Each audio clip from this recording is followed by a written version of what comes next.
নমস্কাৰ সুপ্ৰভাত মৰ্নিং পালছলৈ স্বাগতম জনাইছোঁ ষ্টুডিঅ'ত মই অনিৰ্বাণ পাঠক বহু অপেক্ষাৰ অন্তত অৱশেষত অসমত পঞ্চায়ত নিৰ্বাচন অনুষ্ঠিত হ'ল আজি পঞ্চায়ত নিৰ্বাচনৰ দ্বিতীয় তথা অন্তিম পৰ্যায়ৰ ভোটগ্ৰহণ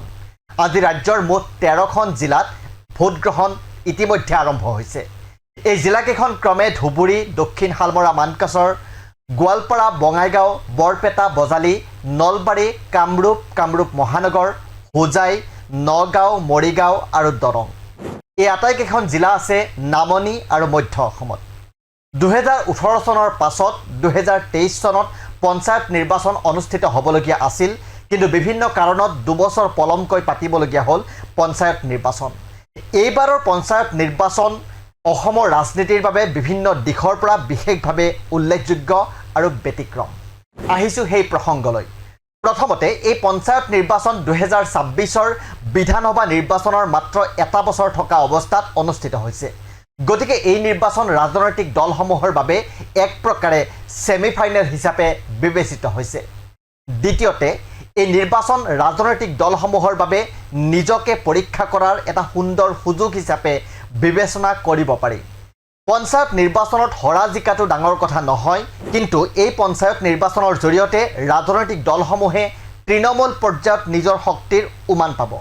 যেটো এবছৰৰ পাছত হ'বলগীয়া বিধানসভা নিৰ্বাচনৰ বাবে গুৰুত্বপূৰ্ণ হ'ব তৃতীয়তে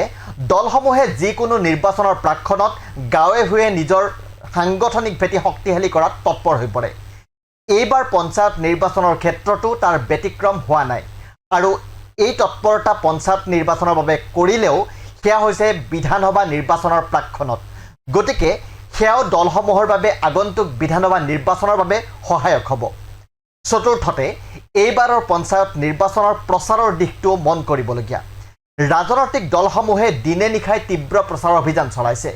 প্ৰচাৰৰ নামত কিছুমান দলে খৰচো যথেষ্ট কৰিছে ইয়াৰ ভিতৰত অন্যতম এইবাৰ পঞ্চায়ত নিৰ্বাচনৰ প্ৰচাৰত অসমৰ আকাশত প্ৰথমবাৰৰ বাবে হেলিকপ্টাৰ উৰিছে আৰু হেলিকপ্টাৰ উৰুৱাইছে শাসকীয় বিজেপিয়ে পঞ্চমতে এইবাৰৰ পঞ্চায়ত নিৰ্বাচনত বিৰোধীৰ বিপক্ষে শাসকীয় পক্ষ পূৰ্বতকৈ অধিক আক্ৰমণাত্মক হোৱা দেখা গৈছে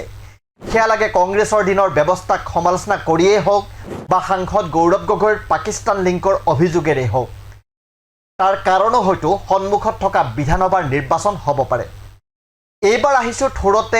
আজি ভোটগ্ৰহণ হৈ থকা দ্বিতীয় পৰ্যায়ৰ পঞ্চায়ত নিৰ্বাচনৰ মূল কেইটামান কথালৈ দ্বিতীয় পৰ্যায়ৰ পঞ্চায়ত নিৰ্বাচনত মুঠ ভোটাৰ হৈছে 91,31,127 গৰাকী ইয়াৰে 46,30,924 গৰাকী পুৰুষ আৰু 44,99,952 গৰাকী মহিলা অন্যান্য ভোটাৰ আছে 251 গৰাকী নিৰ্বাচনটোৰ দ্বিতীয় পৰ্যায়ত মুঠ প্ৰাৰ্থী হৈছে 29,608 গৰাকী ইয়াৰে 181টা জিলা পৰিষদত 495 গৰাকী 87টা আঞ্চলিক পঞ্চায়তত 2,388 গৰাকী আৰু 10,530টা ৱাৰ্ডত 26,725 গৰাকী প্ৰাৰ্থী নিৰ্বাচনী যুঁজত অৱতীৰ্ণ হৈছে আনহাতে বিনা প্ৰতিদ্বন্দ্বিতাৰে জিলা পৰিষদত 21 গৰাকী আঞ্চলিক পঞ্চায়তত 151 গৰাকী আৰু ৱাৰ্ড সদস্য পদত 1,117 গৰাকী সহ মুঠ 1,289 গৰাকী প্ৰাৰ্থী নিৰ্বাচিত হৈছে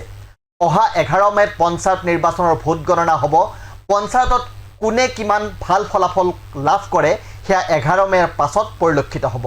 পুনৰ কৈছোঁ পঞ্চায়তত হৰা জিকাটো ডাঙৰ কথা নহয় কিন্তু এইবাৰৰ পঞ্চায়ত নিৰ্বাচন কিছু ব্যতিক্ৰম এই নিৰ্বাচনে ৰাজনৈতিক দলসমূহক 26ৰ বাবে সাজু কৰিব